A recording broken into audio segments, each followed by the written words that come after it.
Hi friends, welcome to my YouTube channel and Instagram page. ఈరోజు నేను చెప్పబోయేది ఏంటంటే Chennai love story. So colour photo మా బేబీ సినిమాలతో జాతీయ స్థాయిలో గుర్తింపు తెచ్చుకున్నారు దర్శకుడు సాయి రాజేష్. ఇప్పుడు ఆయన తన కథతో ఎస్కేఎన్తో కలిసి నిర్మించిన సినిమా Chennai love story. So Kiran అబ్బవరంకి యాక్టింగ్ అయితే మనకు తెలుసు, బాగానే చేస్తారు ఉన్నాయి.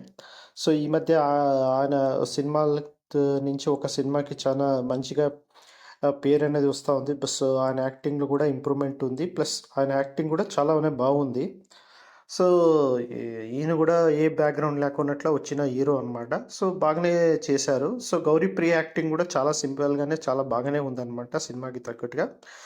సో ఇంకా సినిమాలో చెప్పాలనుకుంటే ఇంకా మణి శర్మ మ్యూజిక్ అనేది ప్లస్ పాయింట్ అని చెప్పొచ్చు. మేము ఎప్పుడప్పుడు చిన్నప్పుడు మణి శర్మ మ్యూజిక్ అంటే చాలా ఇష్టంగా పాటలు వినేవాళ్ళం. దాంట్లో చిరంజీవి కావచ్చు, బాలకృష్ణ కావచ్చు, వెంకటేష్ కావచ్చు. సో అన్ని మొత్తం హీరోస్ కూడా ఆయన మ్యూజిక్ అనేది చాలా బాగున్నాయి అన్నమాట. ఇప్పుడు కూడా ఆయన పా మ్యూజిక్ ఇచ్చిన చిరంజీవి సినిమాలకి అయితే చాలా సూపర్ అని చెప్పొచ్చు. సో అలాగే ఇక్కడ కూడా గుర్తుందా సాంగ్ అయితే మనకి నిజంగా మణి శర్మ బ్యాక్ అనేదట్లే చెప్పొచ్చు. కోర్స్ మణి శర్మ బ్యాక్ అనే దానికన్నా ఆయనకు అవకాశం రాలేనందువల్ల సో ఆయన మ్యూజిక్ అనేది మనం మర్చిపోతున్నాం. బట్ అయితే ఆయన మ్యూజిక్ ఎప్పటికీ ప్లస్ పాయింట్ అని చెప్పొచ్చు. దాంట్లో కూడా ఎస్పెషల్లీ ఈ సినిమాకి ఆయన బ్యాక్గ్రౌండ్ మ్యూజిక్ అనేది చాలా స్పెషల్ ప్లస్ పాయింట్ అని చెప్పొచ్చు. సో ఆయన మ్యూజిక్ కూడా ఒక ప్లస్ పాయింట్. ఇంకా డైరెక్షన్ విషయానికి వస్తే డైరెక్షన్ చాలానే బాగుంది, అద్భుతంగానే తీసినారనమాట. సో ఇద్దరి జోడీ కూడా బాగుంది. కిరణ్ అబ్బవరం జోడీ కావచ్చు, మరి ఆ గౌరీ ప్రియ ఇద్దరి జోడీ కూడా బాగానే ఉంది.